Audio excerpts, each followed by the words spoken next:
Hello everyone, আশা করি সবাই ভালো আছো।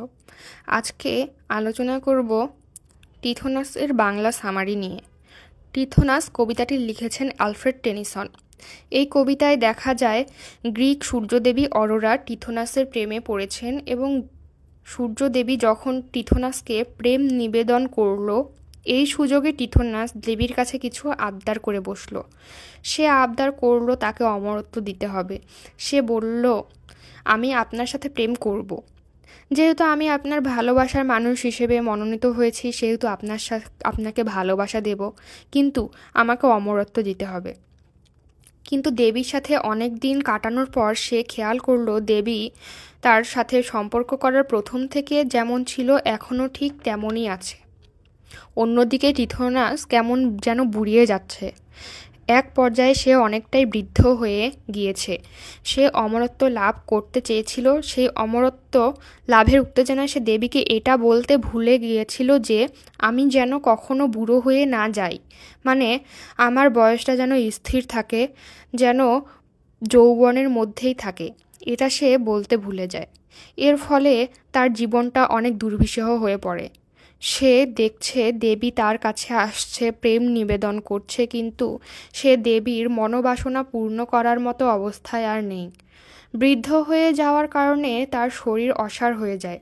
যৌবনে সব কিছুই যেমন মানুষের ভালো লাগে, সব কিছুতে সে ভেতর থেকে এক ধরনের শক্তি অনুভব করে, বৃদ্ধ বয়সে তা আর থাকে না।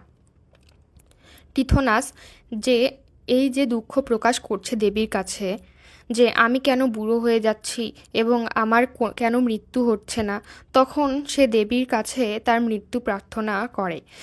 বলে যে আমি বুড়ো হয়ে গেছি, আর কোনো কাজই করতে পারছি না, আমার শরীরের সব সক্ষমতা শেষ হয়ে গিয়েছে, কিন্তু তারপরেও আমি কেন মৃত্যুবরণ করছি না।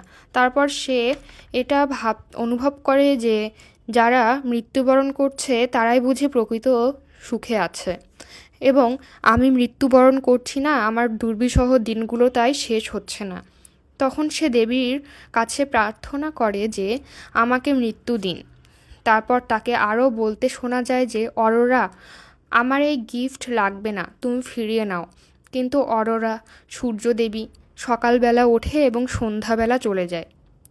তার প্রেমিক টিথোনাসের কথা বা প্রার্থনা শোনার মতো তার সময় থাকে না। টিথোনাসের এই দুরবস্থা দেখে তার কান্না পায়, তার গাল গড়িয়ে পানি পড়তে থাকে। টিথোনাস তাকে ডাকতে থাকে। এই যে একটা আবেগঘন মুহূর্ত, এটি আবার টিথোনাস বর্ণনা করেছে। সে বলেছে মানুষ কেন এত বেশি চায়। অবশ্যই মানুষের একটা সীমাবদ্ধতা রয়েছে, সৃষ্টিকর্তা তাকে একটা সীমাবদ্ধতা দিয়েছে এবং মানুষের উচিত এই সীমাবদ্ধতা লঙ্ঘন না করা। মানুষ যখন তার সীমার অতিরিক্ত কিছু চায়, তখন তা অবশ্যই কল্যাণকর কিছু বয়ে আনে না। এই কথাগুলোই টিথোনাস চিৎকার করে একা একা বলছিল। এই কবিতাটিও একটি ড্রামাটিক মনোলগ। এখানে টিথোনাস একা একা বলছে এবং বাকি সবাই সাইলেন্টলি তার কথা শুনছে, অর্থাৎ সবাই টিথোনাসের কাহিনী শুনছে। এই ছিল টিথোনাস কবিতার মূল কাহিনী।